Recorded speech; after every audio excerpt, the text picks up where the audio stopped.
Gandhi, the one who made a difference. Mohandas Gandhi of India once said, "Be the change you want to see in the world." And he did exactly that.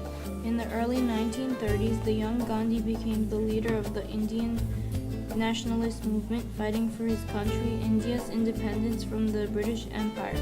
As the British invaded India for its resources and land, Gandhi was deeply angered and ready to go against the British in an aggressive but non-violent way.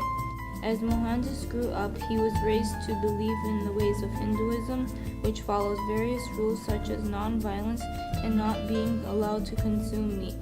He ventured to England for law school, where he became intrigued with the religion of Christianity. He started following both his Christianity and Hinduism. When he came back to India in 1914, he saw how harshly his people were being treated and what things the British were doing to his country. At that point, he decided to be the change he wanted to see. Mohandas Gandhi, the father of the nation, took an enormous stand against the British Empire by conducting a series Of historical non-violent protests and strikes. Gandhi started his acts of civil disobedience for independence when the British Empire ruled over India. The British made India dependent rather than independent through the enlargement of the British Empire and the retrieving of natural resources. The British gained many useful resources such as coal, land, gas, gold, and fresh tea herbs. The British stole India's natural resources as a bully would steal an innocent child's lunch money. In Catherine Clement's book, Gandhi, the Power of Pacifism, she states, "For 3 centuries, India had been the British Empire's most glorious economic asset. Not only was the British taking India's resources, they were also making money off of those resources." Another selfish reason why Britain took over India was because Queen Victoria of Britain wanted to expand the British Empire to its fullest. A famous phrase said during the British imperialism about what the British Empire was preferred to be was the empire on which the sun never sets. The British basically wanted the largest empire possible, and they used India as a tool of achieving that. This made the British very powerful, but at the same time, it would take away India's independence and resources. The British did not only take away independence and resources from India, it also was very harsh towards the Indian people. In the Amritsar massacre of April 13, 1919, it was claimed that a British general told his soldiers to shoot an unarmed crowd of Indian people with almost 400 Indians killed. This is not fair, but it is very cruel, especially since the innocent crowd did not do anything to deserve this treatment. The British occupied India for their own selfish needs and took away independence from India, but they soon got their payback in a rather non-violent way.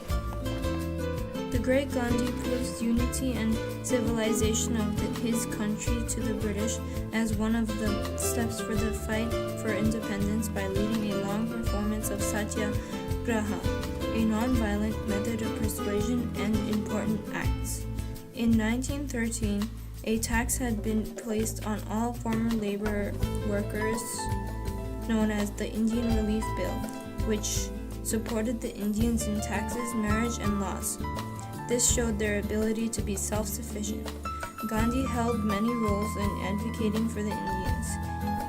In March 1930, he set out to the Arabian Sea with many followers so that they could make salt from salt water to defy the British policy that prohibited Indians from collecting and selling salt.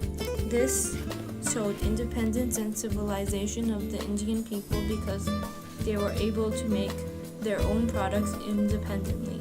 Gandhi always believed in unified and non-violent protests. If there were to be any rowdy or chaotic protests with violence, he would immediately cancel the protests. This presented his groups as mature and prepared for independence. In 1932, Gandhi began a hunger strike while he was in jail in protest of Britain's decision to separate India's election system. This was one of many fasts and hunger strikes that Gandhi took to help India and the laborers. The civil acts of rebellion truly showed India as a unified and prepared independent country. Living peacefully with other religions showed the proof to the British that the Indian nation could handle living with other different cultures and religious preference without any violence or difficulty. As Nicholas Gier, a historian, once quoted in a historical database, so in the fifth and conducting session, I argue that Gandhi's views actually go beyond religious multiculturalism to a constructive postmodern multiculturalism that embraces both the sacred and the secular. This means that Gandhi follows all religions if they embrace contentness and tranquility. The Muslim religion is content and peaceful, similar to Hinduism, and this is why Gandhi thought the two religions would mix. The Muslim religion falls under the category of Gandhi's belief of peace. This overall would prove to the British that the two religions could live peacefully. As Gandhi once said, here religion does not mean sectarianism, it means a belief in ordered moral government of the universe. This religion transcends Hinduism, Islam, Christianity, etc. It harmonizes them and gives them reality. Again, his whole idea of religion was harmony between people. This whole belief and concept allowed for Gandhi to put enough spirit into fighting for the unity of the two religions. For a short period of time, the two religions were united, but when Britain finally gave India its independence, it split the two groups of religions, making it India and Pakistan. Overall, the great Gandhi took a tremendous stand against the British Empire through his outstanding protests without violence, but with courageous strikes. Taking a stand means overcoming being a bystander and putting the situation on your own shoulders, in which Gandhi did so. Gandhi's stand was important because it freed India for a long period of time.